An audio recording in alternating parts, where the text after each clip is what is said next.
Imagine, é 2026. Você abre os olhos, por um instante, tudo parece igual. O mesmo relógio, as mesmas contas, as mesmas pequenas desculpas que você já conhece. Agora feche os olhos de novo, e imagine abrir uma versão sua diferente, mais calma, mais respeitada, mais centrada. O que você precisaria mudar hoje para, daqui a um ano, olhar no espelho e se orgulhar do que vê? Esse vídeo é um convite, e um mapa.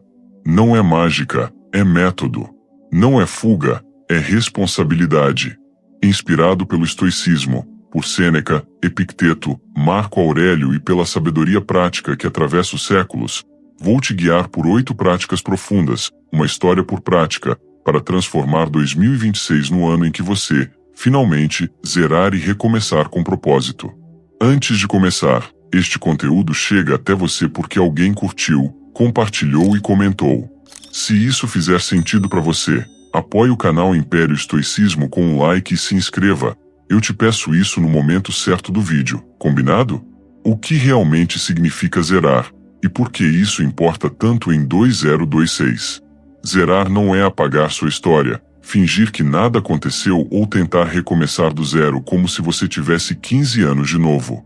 Não é sobre jogar tudo fora, é sobre olhar para sua própria vida com uma honestidade tão afiada que chega a ser libertadora. Zerar é escolher. É olhar para trás e perceber que existe um fio invisível conectando seus erros, seus acertos, seus silêncios, suas derrotas, seus orgulhos secretos, e decidir, com maturidade, quais desses capítulos merecem continuar sendo relidos, e quais precisam ser marcados com um fim definitivo.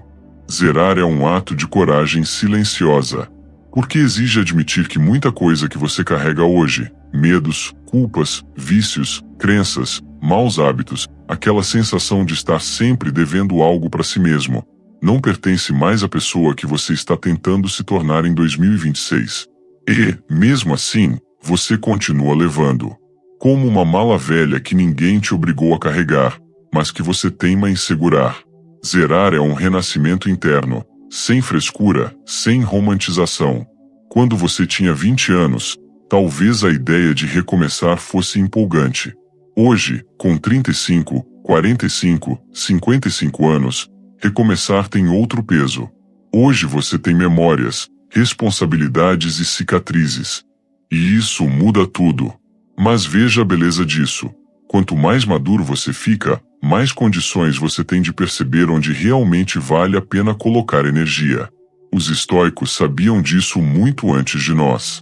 Marco Aurélio, comandando um império inteiro, escrevia para si mesmo dizendo: a vida é opinião. Mude a opinião, muda a vida. Ele entendia que zerar não era sobre fugir do caos, era sobre reorganizar a mente para caminhar em meio a ele com clareza. Sêneca reforçava: se você não sabe para qual porto está indo, nenhum vento será favorável. Ou seja, zerar é reencontrar direção, antes de tentar acelerar. E Epicteto lembrava: não são as coisas que nos perturbam, mas o significado que damos a elas. Zerar é isso, ajustar o significado, e não apenas os acontecimentos. Zerar é para quem já percebeu que mudar de lugar não muda a vida. Você pode trocar de casa, de trabalho, de cidade, e nada muda se você não muda o que está no centro. Sua atitude diante dos desafios, seus padrões emocionais, seus ciclos de autossabotagem, suas reações automáticas, seus hábitos diários, suas crenças sobre quem você é e quem merece ser. Os estoicos nunca prometeram conforto. Eles prometeram realidade. E, junto dela, um tipo raro de paz. A paz que nasce quando você entende o que está sob o seu controle, e o que não está. Zerar é focar no que está nas suas mãos, nas suas escolhas, na sua disciplina, na sua atenção, na sua capacidade de construir hábitos mesmo quando ninguém está vendo. Prática 1. Corpo e mente como aliados.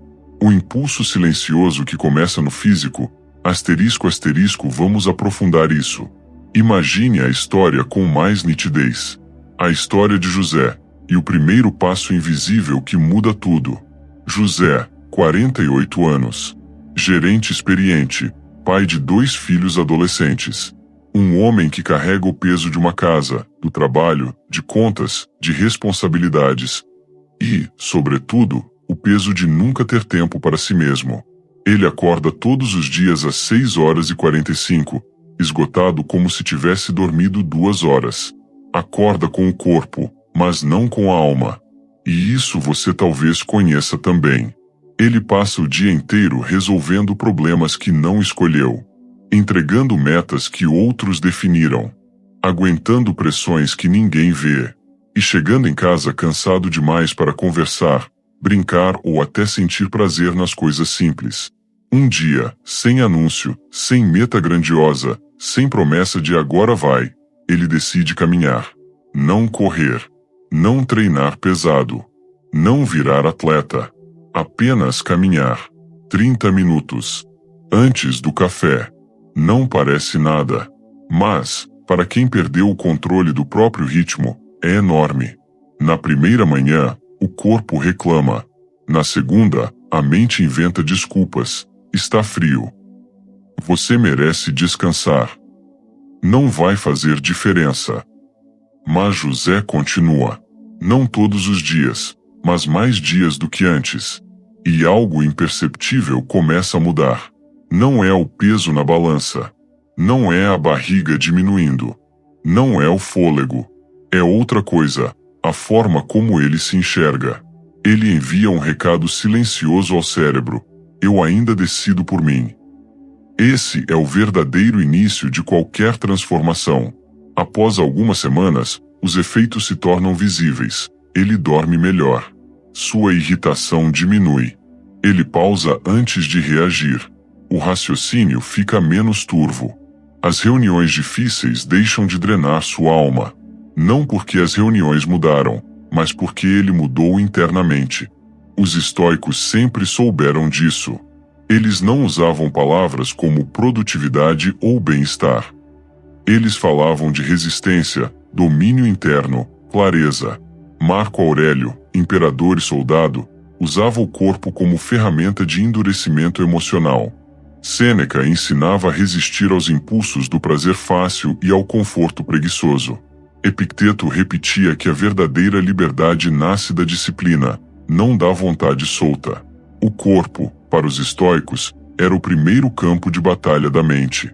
E, se você domina o corpo, você domina o espírito. Não para ser vaidoso. Não para exibir músculos. Não para competir com ninguém. Mas para provar a si mesmo que você cumpre o que promete. Cada noite bem dormida, cada refeição feita com consciência, cada série de exercícios, cada caminhada. É uma pequena vitória contra a preguiça, a ansiedade e o caos mental. É como colocar tijolos num muro interno que te protege do mundo. Porque corpo e mente não são separados. Nunca foram. Quando você cuida do corpo, seu humor muda, sua clareza mental afia, sua paciência aumenta, sua confiança silenciosa cresce, seus pensamentos ficam mais leves, e sua sensação de controle volta. O corpo é a porta de entrada para a mente, e a mente, uma vez fortalecida, te devolve o poder de dirigir sua própria vida. Por isso, a prática 1 é tão simples e tão transformadora. Não comece pelo que é grandioso. Comece pelo que é possível. É assim que José mudou. É assim que os estoicos mudavam. É assim que você pode mudar em 2026. Comece com 10 a 30 minutos de caminhada, alongamento todos os dias, beber mais água, diminuir açúcar, dormir 30 minutos mais cedo, escolher o que te fortalece, não o que te enfraquece. Pequenas decisões constroem grandes versões de você. Se essa prática fez sentido para você, se tocou em algum ponto que você reconhece na sua própria vida, deixe um like. Isso ajuda o YouTube a mostrar este conteúdo para pessoas que também precisam reencontrar esse primeiro passo. Prática 2. Concentração. Treine sua atenção como treina o corpo. Asterisco hoje, talvez o maior inimigo silencioso da sua vida não seja o cansaço, nem a falta de tempo, nem o estresse, mas a incapacidade de permanecer presente. Vivemos num mundo onde cada notificação é uma porta se abrindo, chamando você para fora do que realmente importa. E, sem perceber, você se acostuma a ser puxado o tempo inteiro. Mas pense por um momento. Lembra quando você conseguia ler um livro inteiro sem se distrair? Lembra quando você assistia a um filme sem pegar no celular? Lembra quando você conseguia trabalhar por uma hora inteira, totalmente mergulhado na tarefa? Isso não era talento. Era um músculo, e como qualquer músculo, você o perdeu por falta de uso. A boa notícia: você pode recuperá-lo. E recuperar esse foco é recuperar poder. O conselho dos estoicos: esteja onde você está. Marco Aurélio repetia para si mesmo: não desperdice sua vida em distrações. Ele governava um império, enfrentava guerras, doenças, crises políticas, e mesmo assim entendia que a mente presente é a única mente capaz de agir com sabedoria. Sêneca escreveu suas cartas em meio ao barulho de Roma, vendedores gritando, martelos batendo, multidões discutindo. E ali, naquele caos, ele treinava o que chamava de endurecer os nervos. A capacidade de permanecer centrado mesmo com o mundo tentando te chamar para fora. Para os estoicos, foco era honra. Era autocontrole. Era maturidade emocional. Era a arte de não permitir que o mundo decidisse por você onde sua atenção deveria estar. Concentrar-se como um romano não é ser rígido, é ser intencional. A verdade que ninguém te disse: sua atenção é seu recurso mais valioso. Quando você perde foco, seu trabalho piora, suas relações enfraquecem, suas emoções se tornam mais intensas, sua ansiedade aumenta, sua disciplina derrete, seu senso de propósito se confunde. Mas quando você treina foco, sua mente clareia, suas decisões ficam mais simples, seu humor estabiliza, sua produtividade sobe, sua sensação de controle cresce, sua autoestima melhora. Foco é um multiplicador. Tudo que você faz melhora quando você aprende a estar presente. E como recuperar isso em 2026? Com um treino simples. Exercício prático, poderoso e simples. Escolha blocos de 25 a 50 minutos de foco total, sem celular, sem notificações, sem trocar de aba, sem interrupções. Não precisa ser heróico. Precisa ser consistente. Comece assim. 1. Pegue uma tarefa importante. 2. Desligue o celular ou coloque em outro cômodo. 3. Ative um cronômetro de 25 minutos. 4. Fique ali, inteiro, até o tempo acabar. 5. Depois anote como se sentiu. O objetivo não é ser perfeito, é treinar o músculo da atenção. Com o tempo, 25 minutos viram 35. Depois 50. E, quando você perceber, estará fazendo em 1 hora o que antes levava 3 dias. Se quiser participar de um desafio simples e útil para fortalecer esse hábito, comente a data em que está assistindo e quantos minutos conseguiu focar hoje. Vou ler alguns comentários e responder aos melhores. E isso ainda ajuda o YouTube a entregar este vídeo para mais pessoas que precisam recuperar a mente. Prática 3. Tenha um mentor. O poder de alguém que já passou pelo caminho que você quer trilhar. Asterisco, muita gente chega aos 45, 50, 60 anos acreditando que já deveria saber tudo. Que pedir ajuda é sinal de fraqueza. Que admitir confusão, dúvidas ou incertezas significa estar atrasado. Mas a verdade é exatamente o contrário. Com a maturidade, vem a clareza de que ninguém cresce sozinho, e que caminhar com alguém que já enfrentou o que você enfrenta economiza anos de erro, desgaste e frustração. A história de Maria, e como uma conversa por semana mudou seu ano inteiro. Maria, 56 anos. Profissional dedicada, mãe, avó, mulher forte. Acumulou responsabilidade a vida inteira, mas começou a sentir algo que muitos sentem: não estar mais no controle interno da própria vida. Ela descrevia assim: tenho a sensação de estar caminhando no escuro, como se tudo dependesse de mim, mas eu mesma não sei por onde começar. Não era a incapacidade. Era a sobrecarga. Era ruído mental. Era cansaço acumulado. Então ela fez algo simples, porém transformador. Procurou um mentor. Uma pessoa mais experiente, que já tinha vivido transições, perdas, reinícios, crises pessoais e profissionais. Uma conversa por semana. Apenas isso. E aos poucos, algo incrível aconteceu. As dúvidas que antes pareciam gigantes começaram a virar questões simples. Os medos ganharam contorno e ficaram menores. As decisões se tornaram mais claras. Ela passou a se enxergar com mais gentileza e mais precisão. Parou de tentar resolver tudo sozinha. Não porque o mentor resolveu a vida dela, mas porque ela passou a enxergar com os olhos de quem já caminhou um pouco mais longe. Os estoicos sempre defenderam isso. Marco Aurélio, mesmo sendo imperador, escrevia quase todos os dias lembrando-se das pessoas que o ajudaram.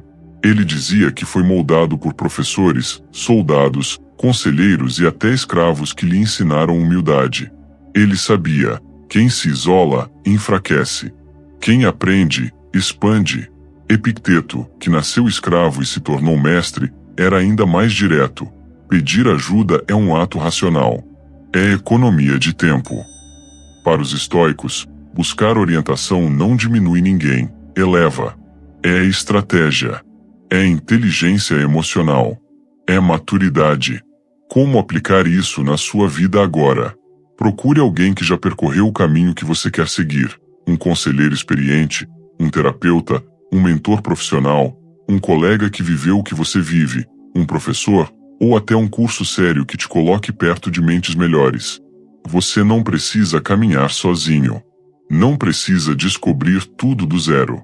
Não precisa carregar o peso sem apoio. Pedindo ajuda, você não acelera só seus resultados, acelera sua paz. Você já tem um mentor?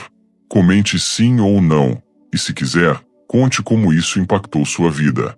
Leio comentários e respondo a alguns pessoalmente. Prática 4. Mude a atitude, não só o lugar.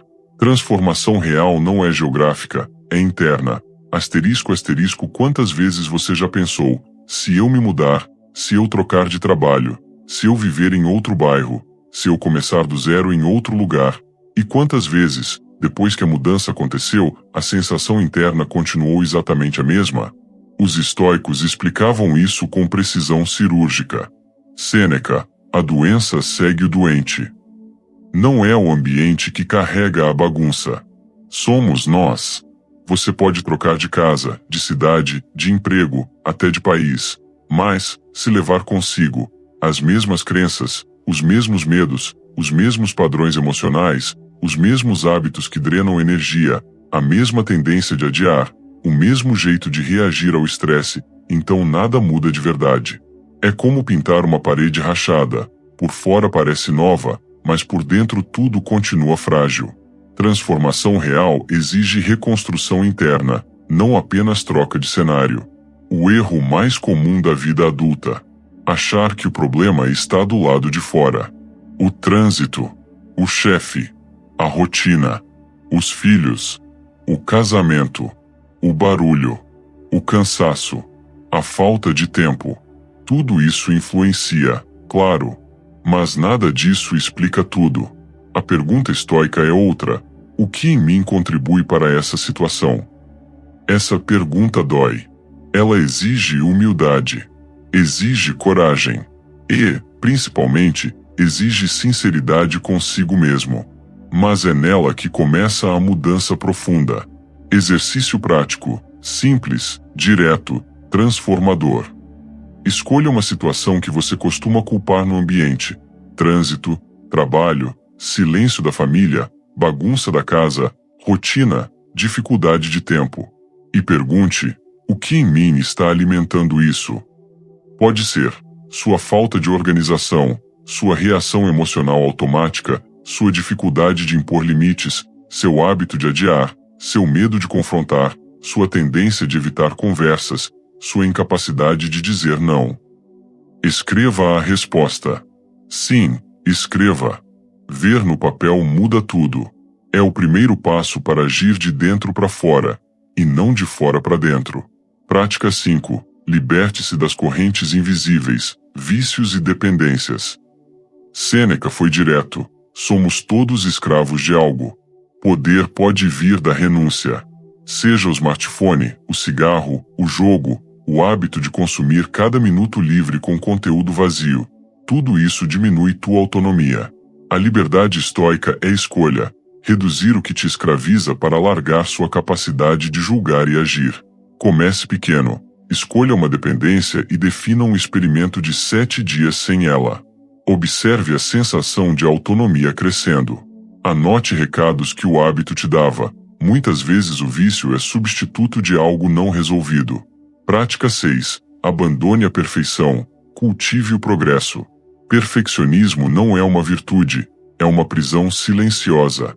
Ele se disfarça de exigência, de cuidado, de padrão elevado, mas por dentro é só medo com roupa bonita. Martha Graham dizia que não existe satisfação, apenas um divino descontentamento que nos move. Churchill lembrava que a perfeição é inimiga do progresso.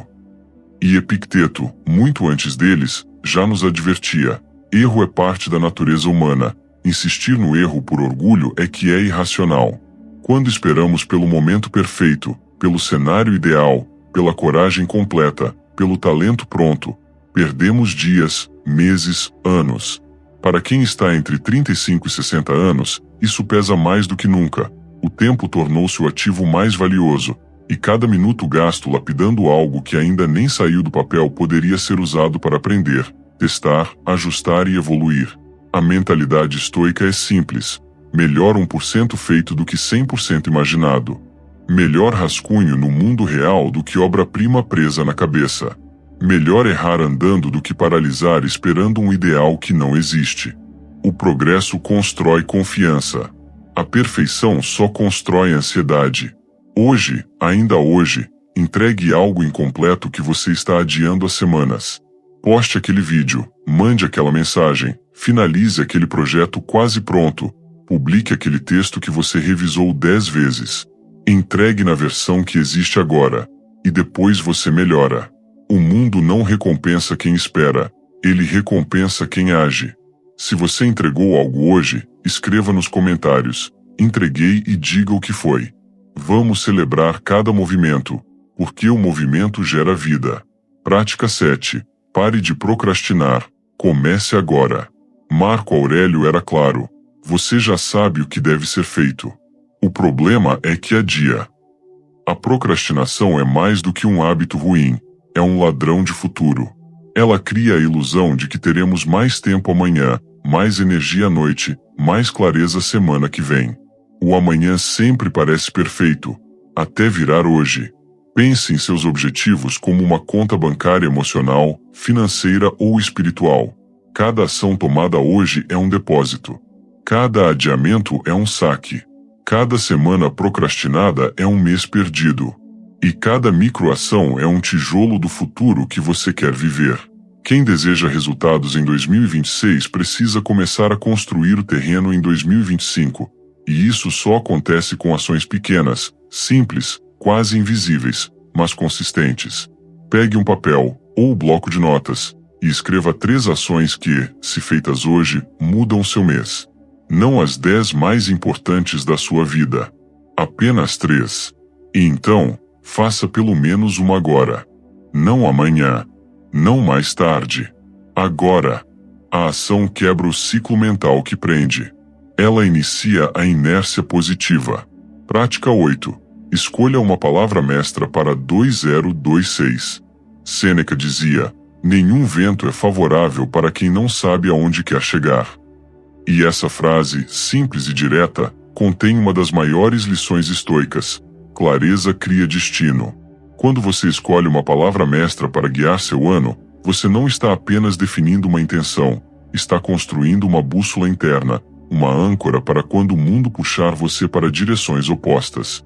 Uma palavra mestra funciona como um lembrete silencioso nos momentos de dúvida. No dia em que faltar foco, disciplina, paciência e coragem, ela retorna à mente e recoloca você no eixo. Palavras possíveis: disciplina, temperança, coragem, generosidade, quietude, constância, presença, firmeza, simplicidade, paciência, resolução. Cada uma delas aponta para um tipo diferente de crescimento. e a escolha revela aquilo que você mais deseja fortalecer em si mesmo. A minha palavra para 2026: temperança.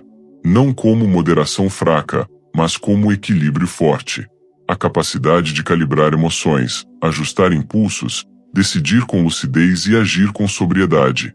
Temperança é escolher o que importa e deixar cair o que pesa. É caminhar sem exageros, mas com firmeza. E a sua? Qual palavra você escolheria para guiar seu 2026? Escreva nos comentários. Quero ver as palavras que vão orientar essa comunidade ao longo do ano. Dica prática: depois de escolher sua palavra, torne-a impossível de esquecer.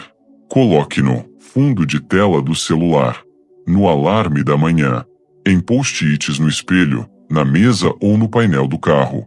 Relembre-a todos os dias até que ela deixe de ser apenas uma palavra e se torne parte da sua identidade. O estoicismo nunca foi teoria para acadêmicos. Sempre foi prática para quem vive a vida real, para quem trabalha, sente cansaço, cuida de quem ama e encara incertezas. Marco Aurélio, Epicteto e Sêneca não buscavam filosofar por vaidade, buscavam funcionar melhor diante do inevitável. Se 2026 vai ser diferente, começa agora, nas pequenas escolhas que viram hábitos e nas atitudes que moldam seu caráter. Transforme sua mente. Fortaleça sua disciplina. Eleve sua vida ao máximo. Tudo começa com um passo, e ele está logo abaixo no primeiro link da descrição. Ao clicar, você terá acesso ao Manual do Estoicismo Premium, com mais de 20 módulos completos. Técnicas para controlar emoções, ansiedade e raiva.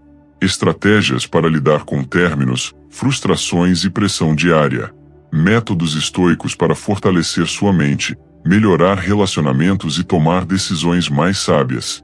Tudo isso e ainda acesso vitalício para evoluir no seu ritmo. Um guia prático para criar a versão mais forte e inabalável de si mesmo. O link está na descrição e também no primeiro comentário fixado. Clique agora e comece sua evolução hoje mesmo. Se este conteúdo fez sentido para você, curta, compartilhe com alguém que precisa de mais clareza e força interior, e inscreva-se no canal Império Estoicismo. E se quiser continuar essa caminhada comigo, clique na tela e escolha o próximo conteúdo para dar mais um passo rumo à sua melhor versão. Antes de sair, deixe nos comentários a frase: "Eu assumo o comando da minha vida". Quero ver quem está iniciando em 2026 com responsabilidade e determinação. E eu encerro com uma lembrança poderosa de Sêneca: a vida é longa o suficiente para quem sabe usá-la bem.